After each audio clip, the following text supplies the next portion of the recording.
Assalamualaikum warahmatullahi wabarakatuh. Perkenalkan, nama saya Irfanitul Fitriana dari kelas PGMI 3C. Di sini saya akan sedikit menjelaskan mengenai inovasi perkembangan kurikulum dari mata kuliah kurikulum dan pembelajaran.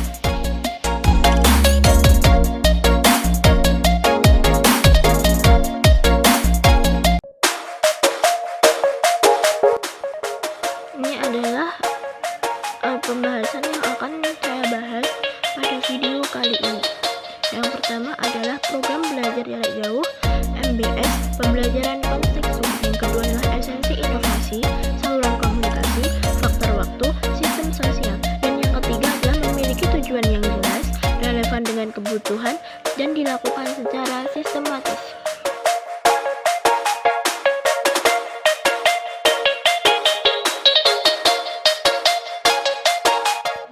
Langsung saja kita menuju ke materi yang pertama, yaitu program pembelajaran jarak jauh. Program ini adalah proses belajar mengajar di mana pengajar dan peserta didik berada dalam lokasi atau tempat yang berbeda. Dengan kehadiran teknologi digital saat ini dapat dilakukan dengan lebih mudah dan efektif. Pembelajaran jarak jauh merupakan model perkuliahan komprehensif yang menggunakan media online sebagai alat bantunya, seperti computer based learning, online learning, e-learning, dan distance learning. Yang berikutnya adalah MBS atau manajemen berbasis sekolah. MBS merupakan pendekatan politis untuk mendesain ulang organisasi sekolah dengan memberikan kewenangan dan kekuasaan kepada partisipan sekolah pada tingkat lokal guna memajukan sekolah. Yang ketiga yaitu pembelajaran kontekstual.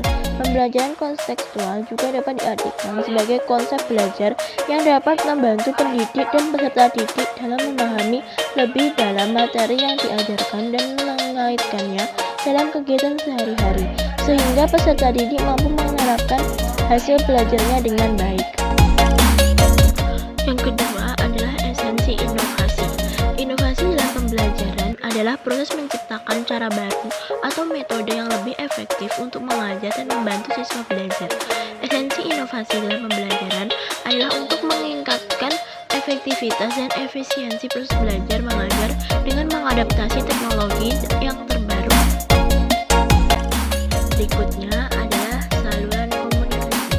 Saluran komunikasi dalam pembelajaran adalah media atau metode yang digunakan untuk menyampaikan pesan dari pengirim pesan ke penerima pesan.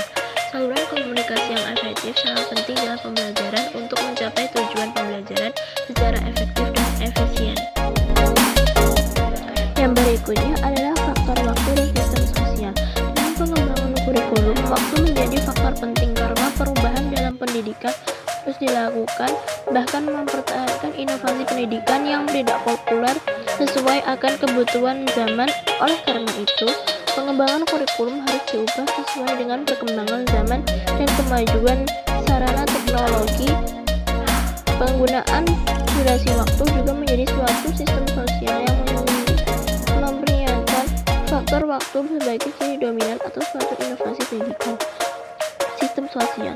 Sistem sosial adalah suatu set unit yang saling berhubungan yang bergabung dalam upaya pemecahan masalah bersama untuk mencapai tujuan. Dalam pengembangan kurikulum, faktor sistem meliputi kebijakan, regulasi, dan struktur organisasi yang mempengaruhi pengembangan kurikulum. Faktor ini mencakup peran pemerintah, lembaga pendidikan, dan masyarakat dalam pengembangan kurikulum. Yang berikutnya, yang nomor 3 adalah memiliki tujuan yang jelas. Tujuan jelas pengembangan kurikulum adalah untuk meningkatkan kualitas pendidikan dengan mengatur dan mengintegrasikan berbagai komponen pembelajaran, tujuan pembelajaran, metode pembelajaran, penilaian, dan metode lainnya. Berikutnya adalah relevan dengan kebutuhan. Relevan dengan kebutuhan dalam pembelajaran berarti pembelajarannya dirancang sesuai dengan kebutuhan dan karakteristik peserta didik, lingkungan, dan budaya. Pembelajaran yang relevan dapat membantu peserta didik untuk memahami materi pembelajaran dengan lebih baik dan memotivasi mereka untuk belajar.